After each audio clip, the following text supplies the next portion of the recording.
science of turning fiction into fact.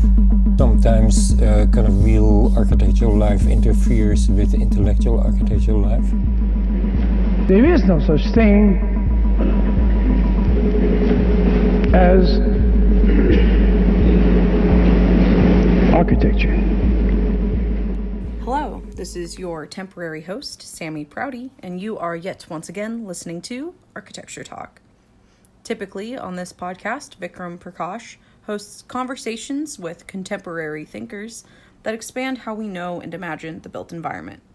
However, this week, we continue our Editor's Choice Summer Series, during which we are putting some of our favorite conversations in conversation with one another, with the hope that these abridged pairings reveal something more about the ideas discussed than either conversation could alone. Our second pairing brings us to the intersection of architecture and film, as we investigate how intimately these disciplines are interwoven in the contemporary art and practice of storytelling. We will revisit our conversation with Nicole Huber on architecture as the unfinished story, which is episode 36, as well as our conversation with Yomi Braester on cinema, new media, and architecture, which is episode 28. We will begin with our conversation with Nicole, in which we discuss the critical relationship between architecture and fiction, and how this relationship creates a space for transgression in our imaginations of the future. Here we go. Hi, Nicole. Welcome to Architecture Talk. Perfect. Yes. Thank you very much for your invitation. Glad to be here. So you describe architecture as fiction making in your syllabus on architecture and fiction. As imagining worlds. As imaginary, yeah. As imagining worlds. Yeah. And I think, just to, let's say, imagining worlds, imagining alternative worlds. Alternative worlds, yes. Yeah. Or a world, or desired worlds, or desirable worlds. Yeah. I think that, obviously, I think that there's a biographic just reason for doing that, right? But at the other side, there's also What's the biographic reason? What do you mean? That I was always attracted to storytelling. It was always much more about the stories behind that can be generated by spatiality, rather than the space in itself, or rather than the architecture itself. Right? I was never attracted to an architectural location in itself. What about construction? Were you ever in the object. Yeah, right? the object and how to make it. Exactly, right. And the detail and whatever. Rather, you're always interested by the story. It was rather about the story. The Do you remember like a deep, old story from your childhood that really stayed with you? From my childhood? Anytime. There I would have really to dig down. But one story that I clearly have in mind that's really just also beautiful, where I actually also came back to architecture, because I had a phase where I was really interested in urbanism. The urban and the architectural. Yeah, the architectural project was not of my interest. And that was also in Paris. Being in Paris, and also with a couple of colleagues from Spain, from the US, and obviously from France. And there was one colleague who absolutely wanted to see Oscar Niemeyer's Siège Communiste. So the communist in the university. The seat. Oh, communist seat. It's the seat of the Communist Party. Okay. And it's this kind of boomerang shaped. Yeah. And his French was not particularly good. So I said, okay, let's just go in and just see whether we can take a look. Yeah. And so we went in. And it was completely deserted, Yeah. And there was basically nobody there. Yeah. And that was also clear, So we asked whether we could take a look, and then this woman, she just looked at her calendar and said, well, I've been pretty busy, but there was nothing there. But we got then an appointment for the next week. So we went in. And she showed us around, and so we took a look at all the offices and the rooftop and the like, and that it just really reminded me of Solaris, right? Solaris. Yeah, Stanley Kubrick. The movie by Tarkovsky. Tarkovsky's Solaris. Yes. And so it really is about this kind of dream world of a completely, of basically futurist past that has aged. So the office were in a complete mess, and they were also abandoned. There were not a lot of people walking around. Right. And their conference hall was also, it's normally also used for fashion shows now and the like, because it's not. Yeah. And there it was really this kind of that sense that actually the key to architecture is the imaginary, is then the relation to narratives, to stories, and in Solaris, I'd say also just the yearning that is related to that, Yeah. storytelling. Yes. So what do you think all these films that you have listed here, which of these films is instructive here? Mad Max? Fury Road? Blade Runner? Yeah. Here, let's go through your films. It's your architecture and fiction syllabus. You've got Mad Max, Fury Road, the Western, Paris, Texas, the road movie, Chinatown, neo-noir, Blade Runner, science fiction, Get Out, horror. I don't know this movie, so that's the one I'll confess I have no idea what it's about. Pan's Labyrinth, fantasy, The Party, playtime, comedy. That's it. Yeah.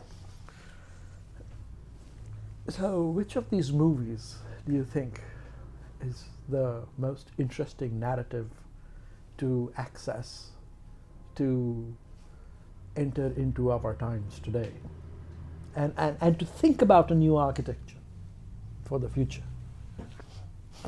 Well, when I was writing that syllabus, which is now a year ago, I thought it was Mad Max. Mad Max, And which we loved, we saw together. We saw together, exactly, and which was also then just advocated for by students, right? It was also this kind of just understanding, their culture, their popular culture, which I then also thought is a key in the whole series. Right? Obviously, Mad Max also has its history, but the ways in which we understand utopian thinking, right, as this green place, to which they try to escape, right? This kind of motherland of the green space, only to find out that it doesn't exist anymore. So the nostalgic yearning for a utopian place that would relieve, a place of redemption, essentially. And then you go there only to find out that it's paradise lost. Right. And the Western as a genre that was supposed to be leading you to a promised land, Right.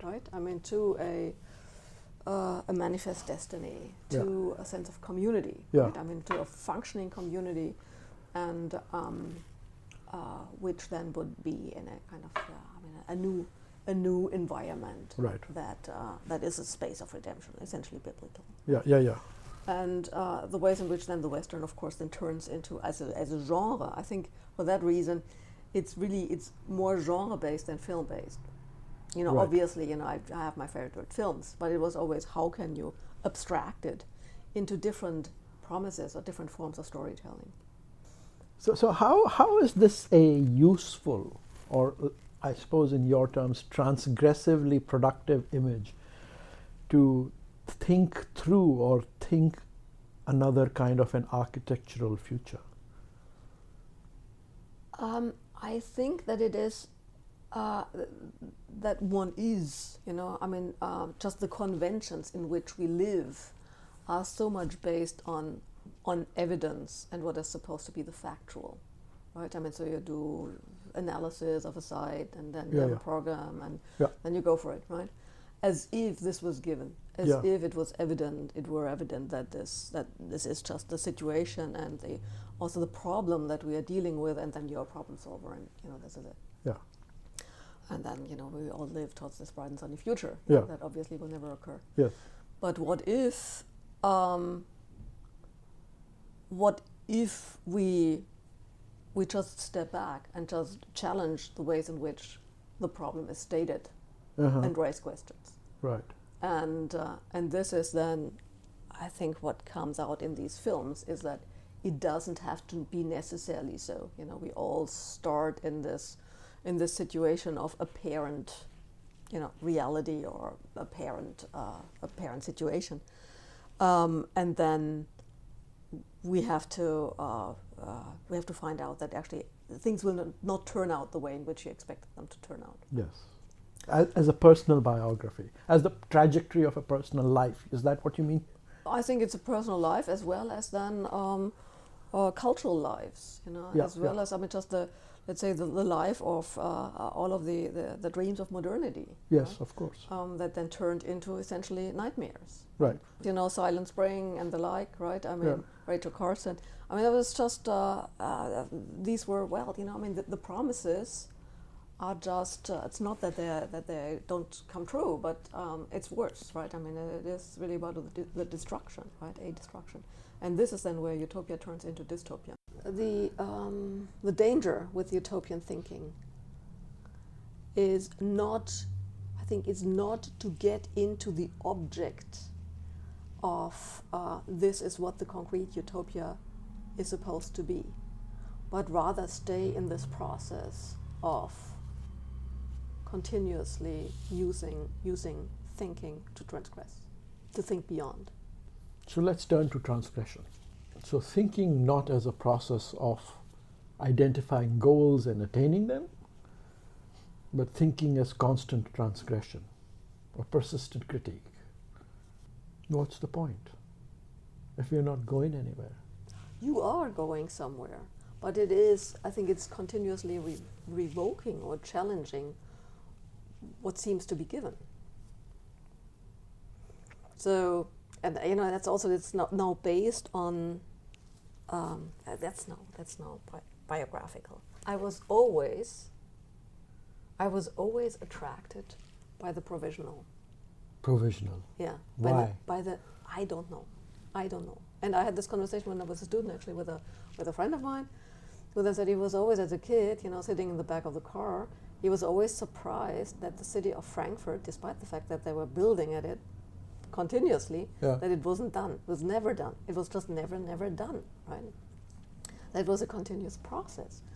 And this was just, for me, it was always much more intriguing to have the incomplete Yeah. than to have a kind of a pristine, finished project in front of me. So it was always, you know, where things were, you know, I mean, parts were peeling off, the rebar is sticking out. You know, where it is, I mean, that it's clear that it's not there.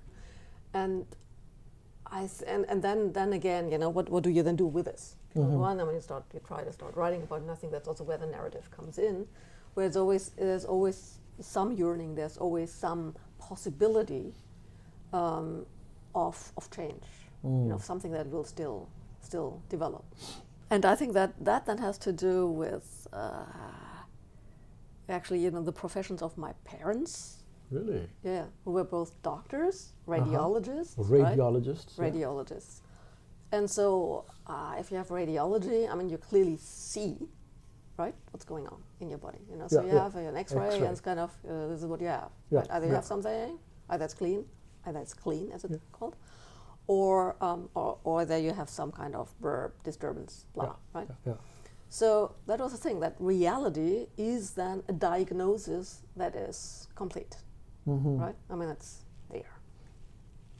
It's kind of as a product, right? It's finished, finish line, essentially. And in contrast to the diagnosis, I mean, here's the problem, verb, you know, diagnosis, how do we resolve it, right? As a contrast, I always saw design as this kind of open-ended production. And I recall there a conversation with my mother, actually, you know, who at some point asked me, you know, why the hell are you, you know, and your peers working for an entire semester on a project? You know, I mean, can't you just understand it, do it, done. Solve it like in a Solve it. couple of days. Yeah, exactly right. It's like a diagnosis. Use a computer. And that's what she said. It's kind of, well, I looked at the stuff. Just you look at the X-ray and you say, this is it. You have your diagnosis. You're done. Yeah. Period. Right? And why? Why is it? Why isn't it the same way? Why Yeah. don't you have the object? And it's kind of. And I said, yeah, because it's a design process. It is open-ended. It can always be changed. Yeah. Yeah.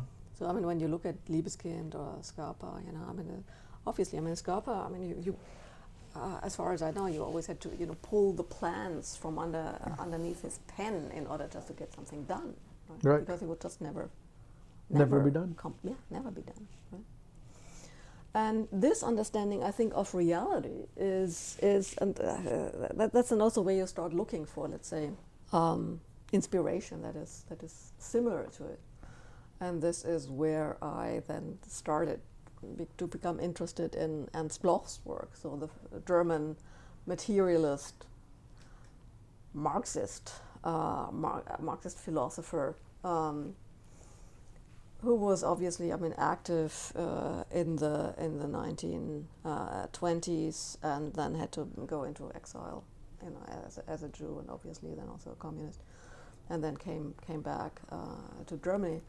And who, when he was, who wrote about the spirit of utopia, and then when he was during his exile in the 1930s in the United States, then wrote the manuscript, what he called Dreams of a Better Life, which then became the Principle of Hope, right?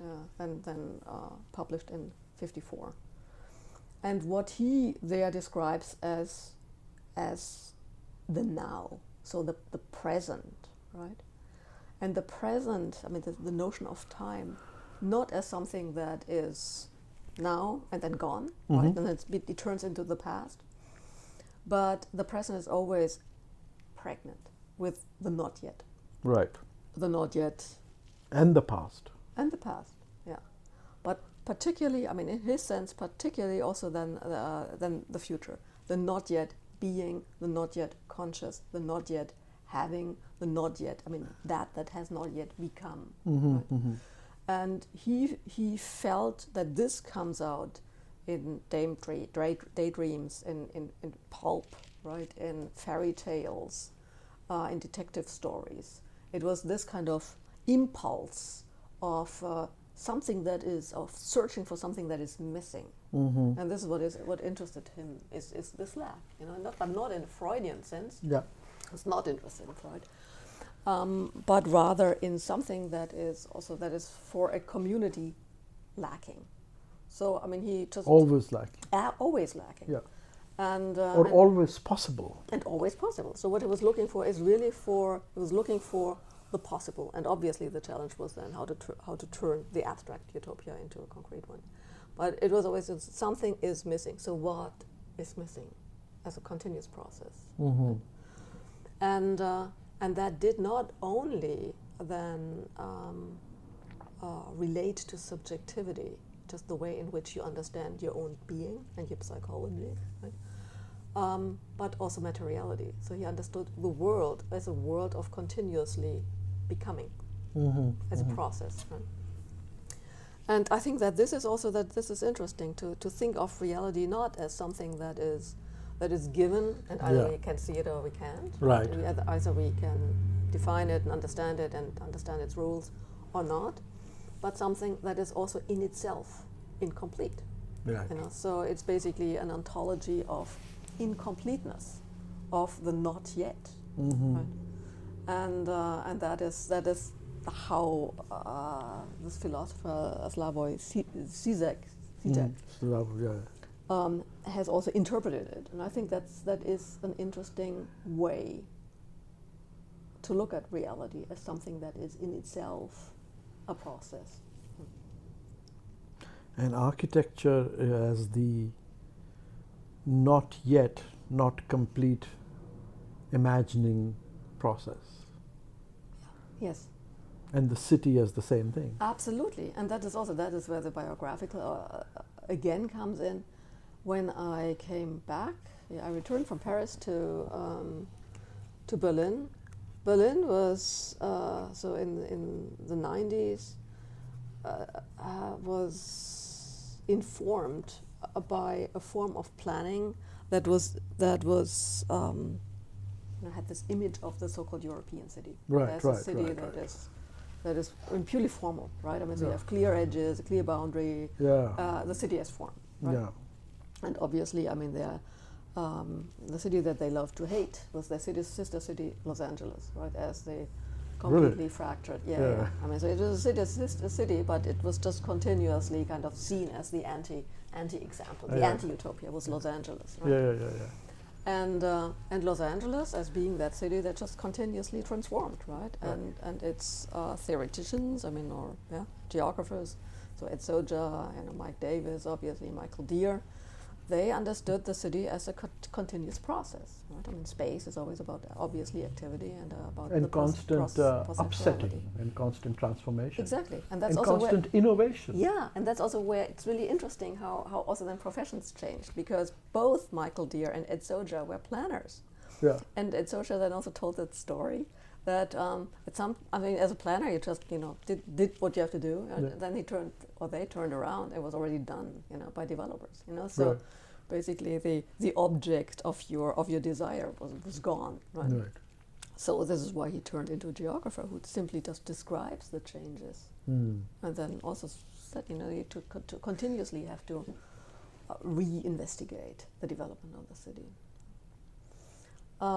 But what was interesting also in their work, I mean, particularly in the work of Mike David, is that he understood his own writing, so the city, of course, Yeah.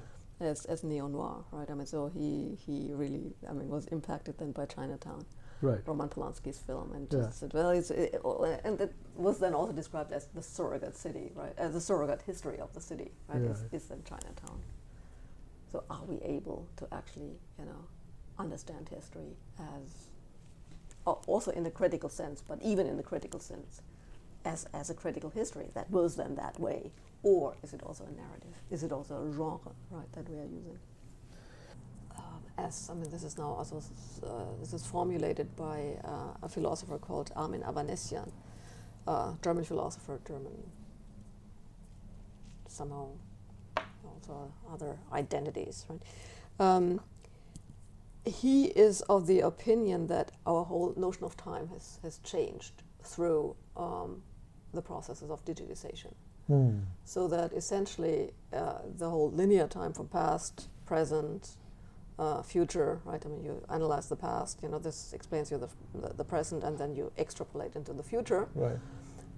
has changed through algorithms, which then means that you have a preemptive medicine, you have a preemptive policing, Yeah.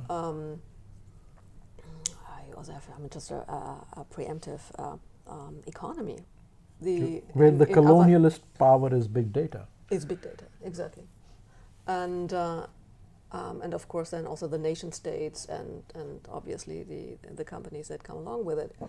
And then Avanesians and the point of others is then to write counter narratives. Right? And this is Black Panther, for example, is then a counter narrative to this notion of progress or a future that's already set. Right? Yeah, big data doesn't necessarily promise progress in the utopian sense. Big data just says, we'll tell you. Yeah, exactly, yes, exactly. And it will be so. Yeah, but I think that this kind of, I mean, since architecture, right? Architecture, so what are we actually doing, by designing, planning architecture is still, and I think that Michel de Certeau is right there, that it's still trying to overcome time through space, right? I mean, you build something in order then to be able to accomplish this bright and sunny future for a community, yourself, and the American dream, whatever it is. Yeah. Right? And so, how can we then rethink this notion of the future? I mean, as again, counter futures. So how do we do that? I mean, I guess one way is to head out to Mad Max world. Or what other ways are there? Can you drop out of our digital future? Yeah, that's the question. I mean, or can you also within the digital future somehow Transgress? transgress. And this is, I think, also where the students come in, because they're nonetheless a different generation. They have completely different culture. We have so many Asian students, I mean, it's just that completely different understandings of what, let's say, that reality is. What if I said you're too optimistic about the students? I think it is. I mean, that is absolutely possible, but there are always surprises. Yeah. And I think to be open, just to again, have it not as a top-down, top-down teaching thing, but rather a kind of a discussion and just seeing, what's possible. And that you yourself also challenge your ways of perceiving, what's kind of doable, what's convincing, what's not convincing. That it really becomes that it becomes a discussion. And obviously, there we get into pedagogy and how do we actually. I'm trying to get back to the sort of pathways to contemporary, transgressive, conceptual, architectural pathways, if not projects, through film, maybe. Well, one way I think again, is to rethink time as more as a simultaneity of past, present, and future. But again, what if we somehow spatialize times, and that also through design, and not in a kind of postmodernist sense, but rather as an understanding of different realities and relationships.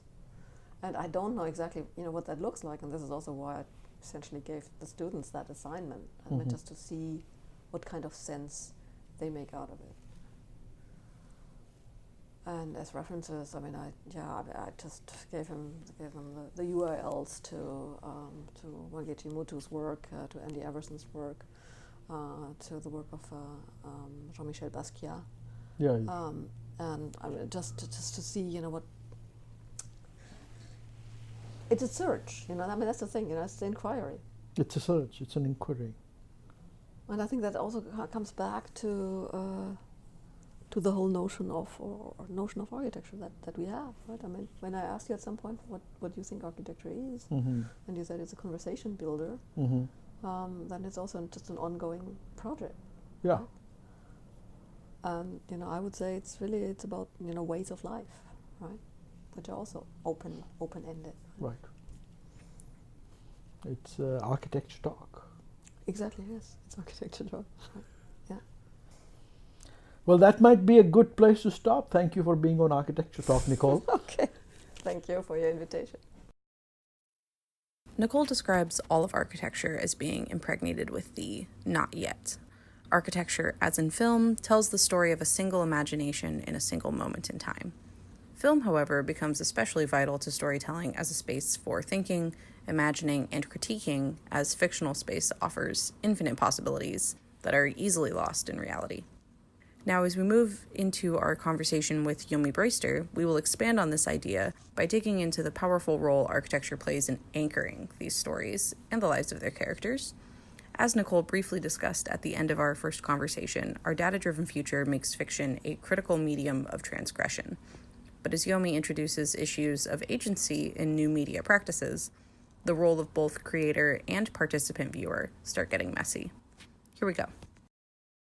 So, Yomi, you've been working on cinematic thinking, cinema critique, cinema studies. In particular, what do we call it? Hong Kong cinema, Asia cinema, China cinema. Been writing about that for a number of years. And more recently, you have got into cinema and new media and the confluence of those things. And in your recent publications in particular, you have worked to integrate, interrogate, and critique the relationship between cinema, new media, and the city. And included in the city, I will assume, implicitly and explicitly ideas about architecture and space and architectural thinking. So, I suppose to start off, what do you think really is the best way to make a bridge between cinematic thinking and architectural thinking? Where do you think that might exist best from your perspective?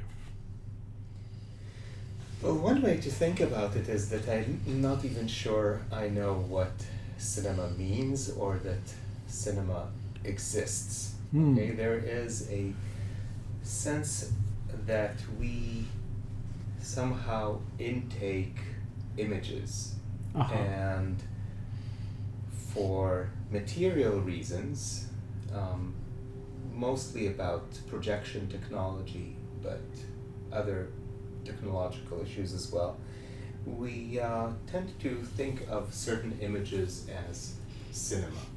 Right? At the same time, we also move in space, and we think of that man-made space as architecture. Right. But for me, it's all part of a bigger question, which is how we conceive of our world through images. And when I say through images, I'm thinking of regimented images as the screen or the building, but to some extent I think these are artificial distinctions. Right. And in fact, I'm very interested in those confluences that prove these distinctions false. So that you have projections of images, or moving images, on buildings. Right, right. You have buildings that are already designed from the start to function as screens. You have film theaters or galleries or other projection spaces where the architectural design is part of how we are supposed to approach the images. Right. When we view them or when we even participate in creating them in various sources. Would you say in this way both these disciplines are significantly anthropocentric, in the sense that they are both focused around the human eye and ear, and in that sense the eye as in the eye, ego eye? You have me there because my Foucauldian instincts always draw me toward thinking in terms of structure. So I think it's a delicate balance between what the artist does, what the viewer does, and what the larger structure, material and social structure does. So there, and by structure I mean, for example, the medium, right? I mean, if we talk about this is going to be somewhat different from last time we talked because I'm writing a different paper. Good. But right now I'm writing a paper that that leads me to questions precisely about subjectivity, and it's actually part of a project where various scholars are asked to discuss the idea of the chronotope. In the city, right? So chronotope is a term that's pretty common in, or used to be at least pretty common in literary thinking, the idea behind it is that a work of fiction creates its own space-time. Okay. And that space-time is not only fictional, but it is what the fiction is in many ways. Mm-hmm.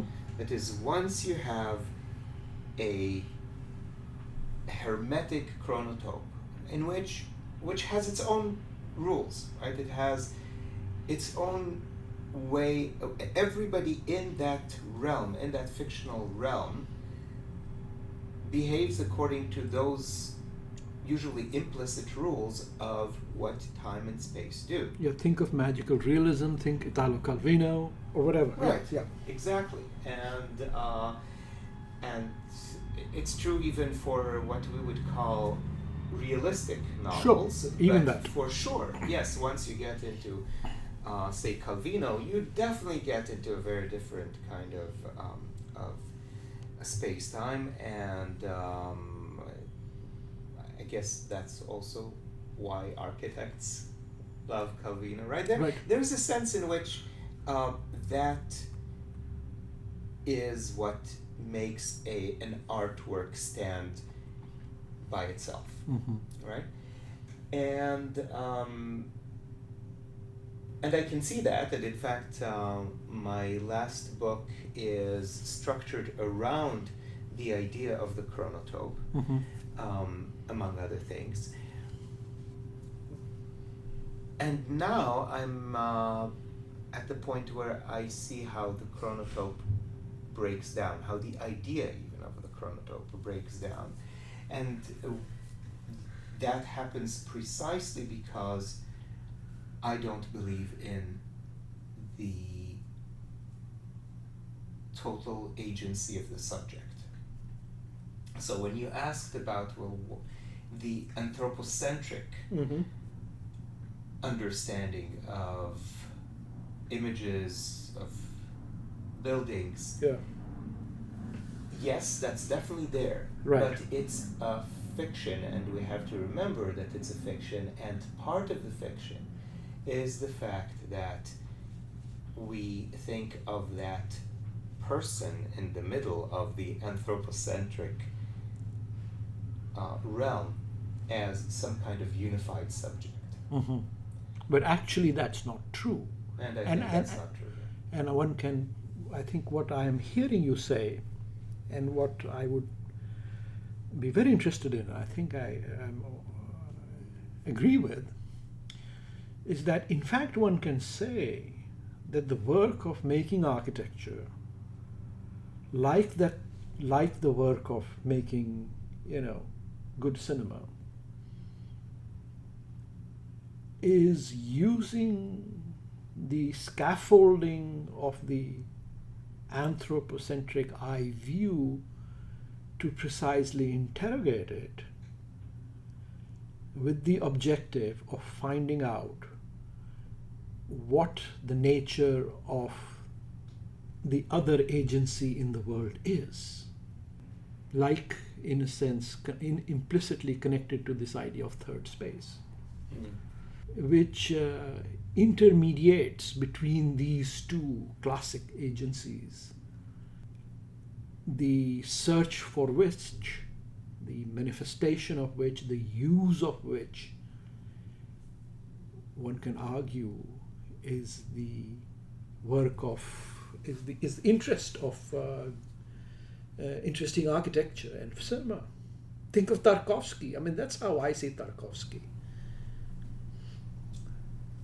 Yeah, I think, when you talked about the scaffolding working against itself, so to speak, working Yes. against the medium, Mm-hmm.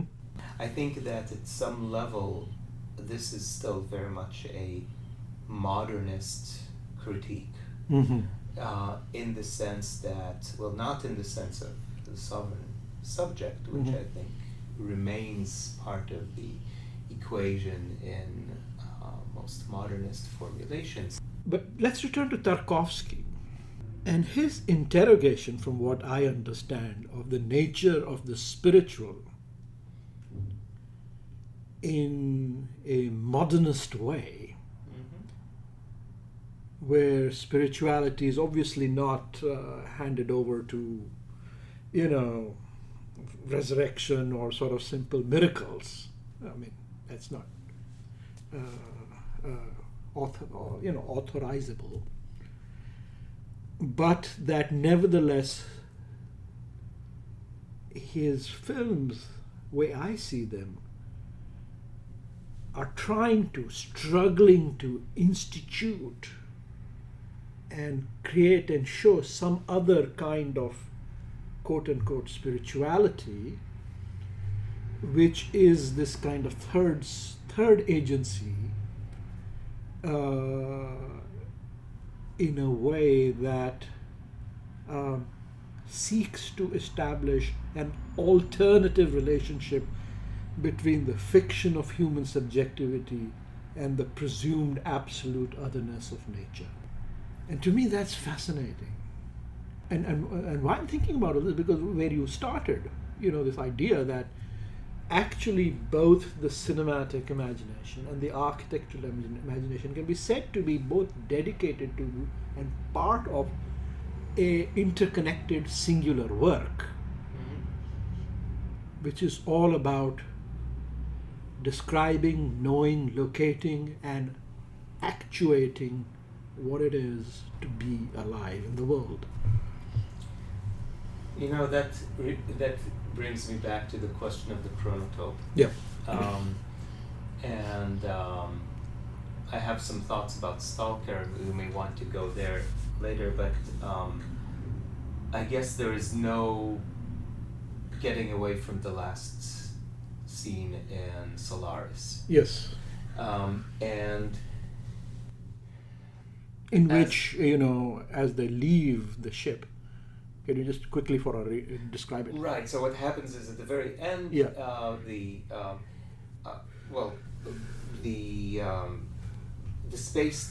The people at the space station realize that Solaris is sort of a live creature, that it's a cogent entity that can bring to material form their thoughts and their wishes, and in fact their most profound wishes, the kind of wishes that you have to be careful what you wish for. Right. And it becomes a sort of horror film for a Yes, while, yes. precisely because of that. And so they leave the space station. But then we see what has remained on the surface of Solaris itself. Yeah. And Solaris, it turns out, has built on the planet a replica of the protagonist's childhood home. Right? And with the protagonist, with replicas of the protagonist and his father and the people he loved, right? And I think it's very interesting that those ideas of childhood, of love, take the form of a building, Right. of the house, I see. right? Yeah.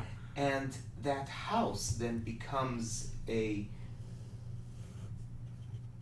embodiment of a chronotope, if you want. First of all, it is Right. a perfect chronotope in the sense that it's a hermetic realm. Of course. Right? It has its own rules, and Right. it's the rules of Solaris, Right. The rules that, in fact, the people on the space station realize they can't work with, so they go away. But fiction remains, right? Right. It's just like a novel. Every time you open it, the fictional world is there, Right. and Right. in important ways it's the same. I mean, I realize that the reader is never the same reader, even Right. if it's the Well, same there are so person many and- chromatides. Yeah. Yeah, but there is definitely a sense in which what happens in novel always has happened and will happen Yeah. in that novel, Right. which is how I explain to students why they need to use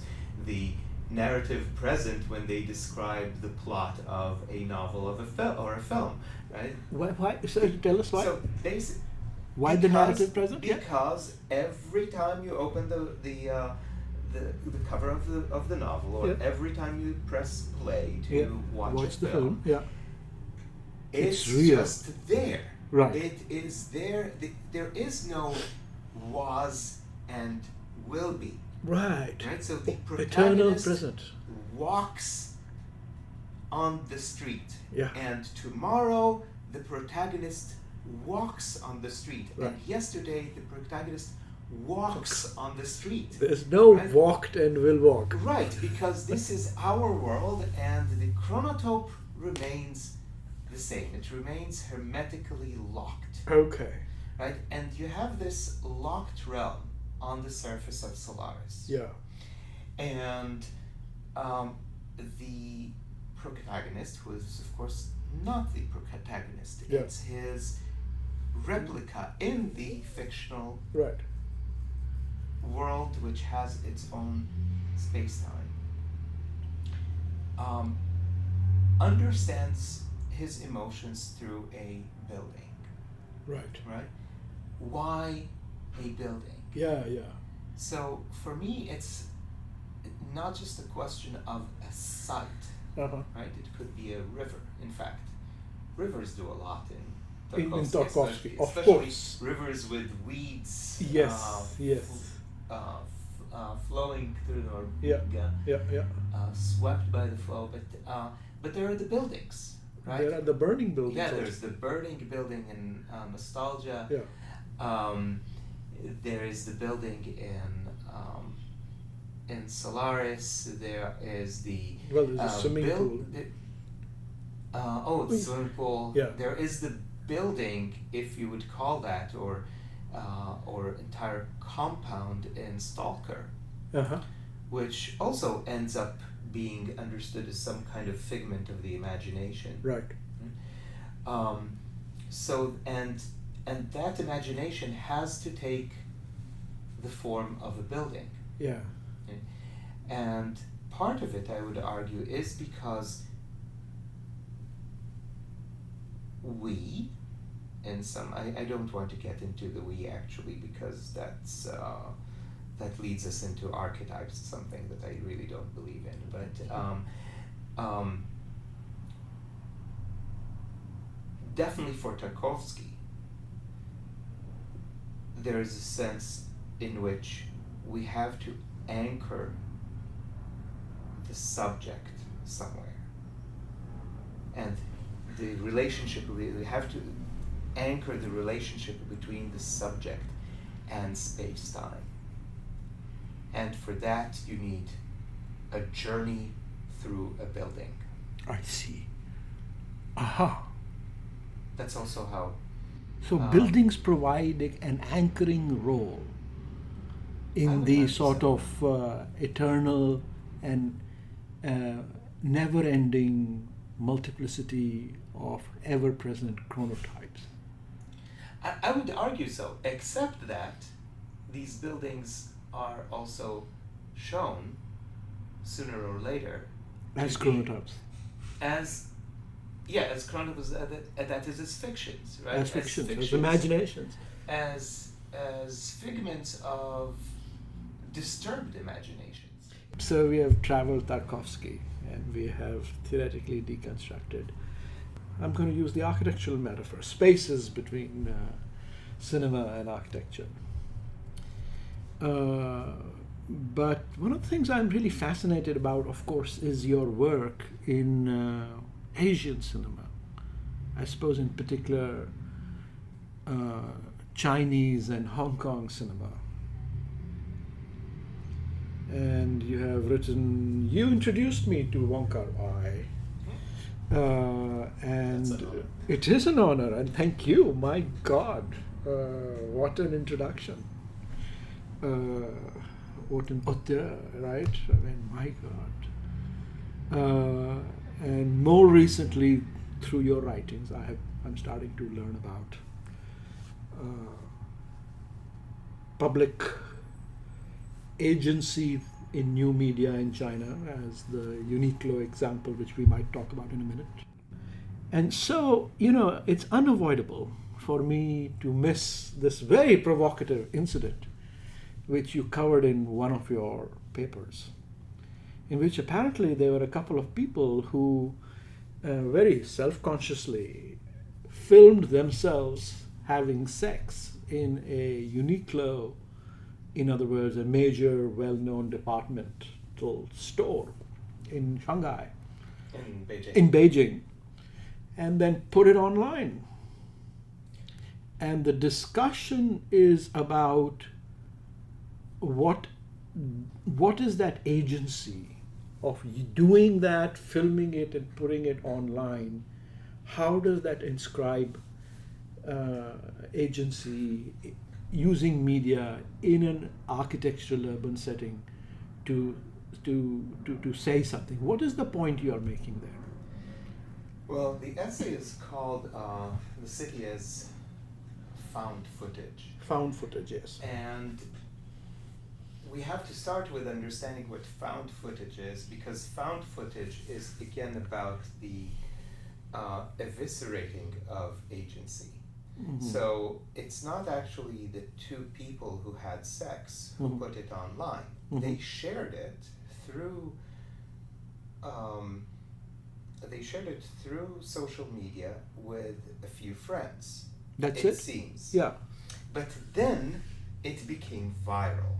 Okay. Right? So somewhere in the process, their agency was taken away from them, right? And that's what viral media does. Right. And then that piece becomes found footage. Right. And found footage is an important building block of again, modernist cinema, or modernist art. Or modernist art, right? Yeah. Yeah. It goes back to Duchamp. It goes back to the objet trouvé, right? The found object. Yeah. And so the found footage. I've never thought that's an amazing observation, to connect viral media as a found of objet trouvé and found footage. That's great. Go on. Right. The way that various video websites work, the virality of these videos is enhanced. Well, this is what virality is. Mm-hmm. And then the question is, how do we look at the spaces that are recorded in these videos? Do we look at them as intentionally recorded spaces, the way that we think of surveillance video? Or do we think of it as spaces that are assembled using almost random trajectories, and sometimes, in fact, in art, randomizing algorithms to create a new version of what urban space is? And so that's part of what I'm talking about when I say the city as found footage. Is that what we mean when one talks about a kind of a third agency in between? I mean, we all talk about social media and things going viral. And this, I think, is a kind of an agency that can only exist in this kind of third media. Right. And then I'm left with a question that is giving me a big headache, which is, what is the role of the artist, the visual artist, the architect? And it's always tempting to say that the artist is providing an alternative vision, right? At the same time, the artist works within a structure Sure. and a visual regime and an architectural regime that's already given. And a patronage regime. Yeah. So I'm not sure what to do with that, and that's, I guess, why I go back and forth between or among architectural design, this reassemblage of found footage, artists who are very much aware of what they're doing and walking the streets with a GoPro and that or a camera that's linked to all kinds of algorithms that they wrote to reconstruct the space around them. And maybe I don't know. This is part of what I'm thinking about now, as in the paper I'm writing. Maybe that's why I'm so attracted to new media and the way that it can include randomizing effects and algorithms that are written by the artist but then work on their own, and the artist takes his or her cue from those from what the algorithm has produced, by definition as a surprise, as unintended consequences of the artist's practice. Right. That's great. Thank you for being on Architecture Talk, Yomi. Thank you. Thanks for having me. Well, that was an interesting discussion, Sammy. What do you think about the two of them? I mean, they're both talking about fiction and architecture as fiction, but what's the difference and what are the continuities between them? I think both of them have a similar understanding of the power of architecture in creating fiction.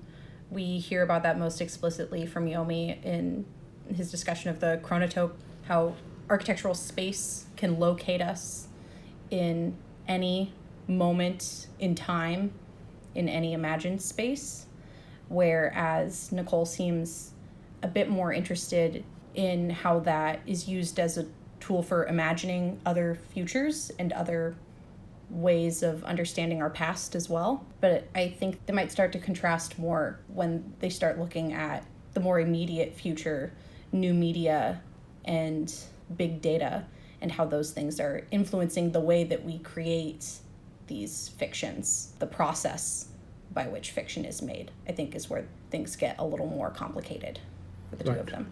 So as a new age, new era millennial, as a product of the new data, big data civilization, what do you think of their influence on architectural thinking, keeping our two guests in mind? I mean, what is your feeling about this?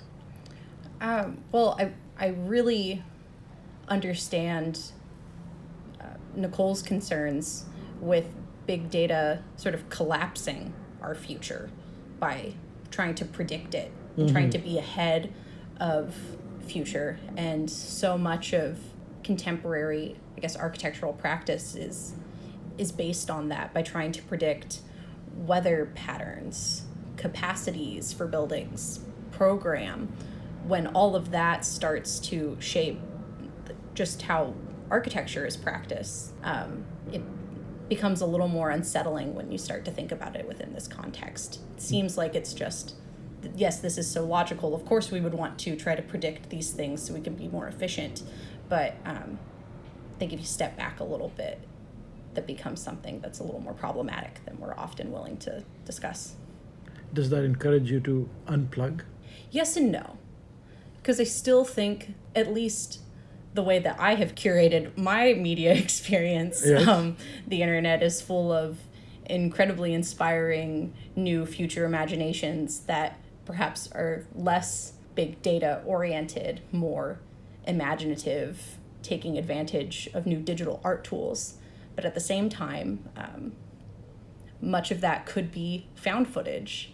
So then we find ourselves in Yomi's paradox of sort of who is creating those spaces and where did that imagery come from, which is something that I don't usually think about when I'm looking at the digital collages that I like to check out on Instagram, that I make myself at times.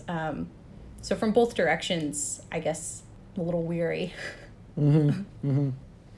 Yeah, these are uncertain times. There was a time when it seemed that everybody swore by digital technology as the liberating force of the future. But now there's a lot more panic in the air. Yes, I guess as we become liberated from uncertainty, perhaps that's not as great as we thought it would be. Right. Good point. Well, tell us a little bit about your next pairing then. So the next pairing, we will be investigating two incredibly talented architects from two vastly different parts of the globe and how both of them have pursued designing the indescribable. Wow. And who are these amazing figures? The fabulous Javier Sanchez, who has his practice in Mexico City and teaches at the University of Washington on an occasion, and the Pritzker Prize-winning architect B.V. Doshi. All right. I think this is going to be great. Look forward to it. Thank you, Yes. Sammy. Thank you.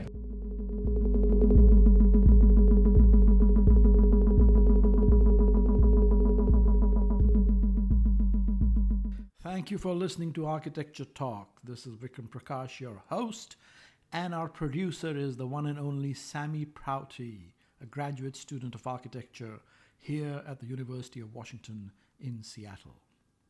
I hope you all enjoyed our conversation, and if you did, please do take a moment to subscribe and to rate us on iTunes. See you next time. Take care. Goodbye.